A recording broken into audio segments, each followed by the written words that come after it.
August 9th is actually National Book Lovers Month, and so we thought it'd be just kind of a fun opportunity to share with everyone what some of our favorite books are. And so Matt's going to share first, and we'll just kind of work our way down the line and talk a little bit about our books and why we like them so much. Yeah, absolutely. So I brought two today. First one is a fictional novel. It's actually the last thing I read, and then the second one is what I'm currently reading. But I just got through A Farewell to Arms by Ernest Hemingway. It's actually my first Hemingway book, and the reason I love this, I'm a really big history buff.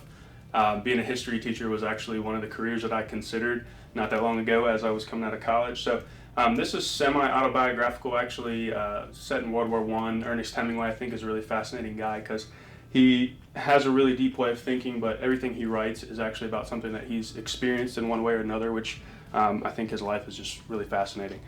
Second book I brought is Killing Lincoln by Bill O'Reilly and Martin Dugard. So this is obviously nonfiction. It's a novelized kind of thriller-esque version of the assassination of Lincoln and the plot behind it. So you can tell I'm really into history, and that's why I really appreciate both these books. Yeah. My name's Nick Kaiser. I'm the newest member of the team here at Paul Whatley. So the book I brought is 12 Rules for Life, An Antidote to Chaos by Jordan Peterson. Wasn't a huge reader coming out of high school and college, but trying to get back into it. Always loved Jordan Peterson's speeches and his interviews that he's done, and it seemed like a very good book to read. Upon reading it, I realized I can really relate to a lot of the things he's saying. Is a great way of conveying his message. And with all the different rules, there's always something that you can relate to in life. Yeah. Two of the books that I brought, actually the first one, nonfiction book, is The Partner. So as a lot of y'all know, my dad was an attorney and a judge. I actually have several attorneys in the family, which is one reason why I kind of enjoy the contract side of real estate. But The Partner is definitely my favorite John Grisham book, and mostly because it's a book that, as a thriller, you are getting towards the end, you think, man, I know how this is going to end, and then there's this just complete plot twist at the end of the story, which I'm not going to give it away, but it's something that, as I was reading the book, never saw it coming, and probably the John Grisham book I wish that they would make a movie out of the most. The second one is actually one that kind of means a lot to me. This is a biography, kind of like Matt. I really enjoy history, and C.T. Studd was actually he was a scholar and an athlete back in the 1920s, and during the Great Awakening accepted Christ as a Savior and decided to become a missionary. So he left what was going to be a very promising athletic career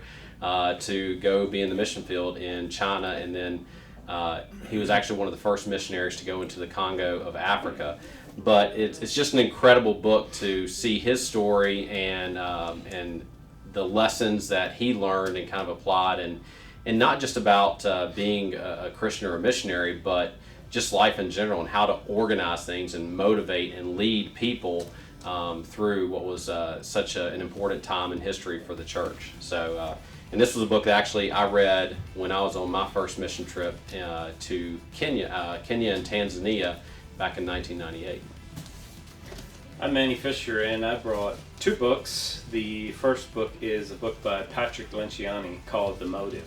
Just read this book recently. I get to hear Patrick speak at the EntreLeadership Summit, what Dave Ramsey does almost every year. He comes almost every year, but the storyline here is the struggle that two CEOs have when they get tested on what their motive is for being in business and how they're gonna treat other people while they're in business. So this really is a great read, especially if you're a business owner. You really need to look at this, and it just gave me a good picture of. It helped me to look at what I truly see as my motive for being in business and being a business owner. The second book I brought is Afraid to Hope by Rick Rigsby, and this is his story of what him and his wife went through with some challenges they had in life. We all face challenges in life, and we lose hope. There's times in life when we lose hope, and what his story of how they worked through that is pretty amazing. And it helped me. I read this about probably 2 years ago as I was going through some challenges, and it really gave me hope just hearing his story. So read it. If you need hope, read it. Now, Manny, you told me before we actually started the video that there was another book you're going to bring that you really liked, but you had just loaned it out to a friend. What book was that? The Monk and the Merchant. And yeah, tell us about that one. So The Monk and the Merchant, same thing, kind of along the lines of philosophical, but it's a story of a struggle that, say, more of what a monk has versus what a merchant has, and they have to work through realizing that both of their callings are actually a holy calling. You know, the businessman, what he's called to do is to be a blessing to people, you know, make money to be a blessing to others, and the monk is called to, or the pastor or the preacher, however you want to look at that, is called to bless the souls of people and build up the souls of people. But they're both holy callings because we need both of them. Yeah. And that really helped me because I've been in both positions, and it's a challenge at times. And hearing that perspective of what he talks about in the book called The Monk and the Merchant, very helpful. Yeah, I was going to bring another one that I also had just recently loaned out to a friend, which is called Extreme Ownership by Jocko Willink and Leif Babin. Hands down, Extreme Ownership is probably the best book on leadership, kind of a succinct, I would agree. Principles of leadership.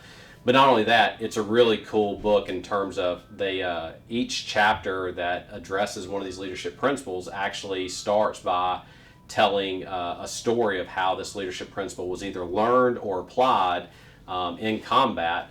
And then each chapter also gives kind of some examples of how that leadership principle translate to business and everyday life. So some other great books that we love so much, we've already loaned them out to other people. If you're a book lover, hopefully, share your favorite books with us. If you've read some of these, let us know what you think about it. And happy Book Lovers Day to those of you who are also book lovers and enjoy reading. And we're going to get Nick to be more of a book lover as he is a part of the team.